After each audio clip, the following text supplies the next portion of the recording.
सर्वांना जय भीम. मला एक प्रश्न विचारायचा आहे सर्वांना, जेवढे पण सोशल मीडियावर आहेत ना तेवढ्या सर्वांना एक प्रश्न विचारायचा आहे की मी रोज SC ST OBC लोकांना असं बोलतो, त्याच्यातल्या बऱ्याच लोकांना कळत असेल, काही लोकांना कळत नसेल, पण मला एक सगळ्यांना विचारायचं आहे, तुम्ही जो पण कोणी कोणत्या जातीचा असेल त्याने ना स्वतःची जात काय आहे आणि तो कोणत्या वर्णामध्ये येतो.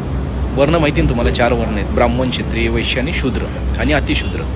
तर प्लीज मला कमेंटमध्ये करून सांगा, म्हणजे कमेंट करा तुम्ही लोकांनी की बाबा मी ह्या जातीचा आहे आणि माझं वर्ण हे आहे. म्हणजे आहे ना आपल्याला महाराष्ट्रात आणि भारतामध्ये लोकांना आहे ना जागृत करता येईल आणि हे सोपं जाईल.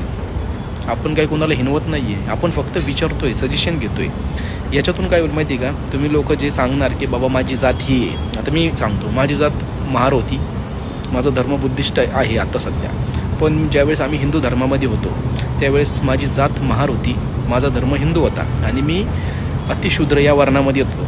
म्हणजे शूद्र पण नाही, अतिशूद्र म्हणजे ज्या लोकांना शिवलं जात नव्हतं, ज्या लोकांच्या सावलीचा विटाळ होता, ज्या लोकांना मंदिरात येऊ दिलं जात नव्हतं, ज्या लोकांना पाणी पिऊ दिलं जात नव्हतं, पाणी देत नव्हते, पाण्याला शिवू देत नव्हते, ज्या लोकांच्या बायका चालायच्या पण ते पुरुष चालत नव्हते, मी अशा जातीतून येतो.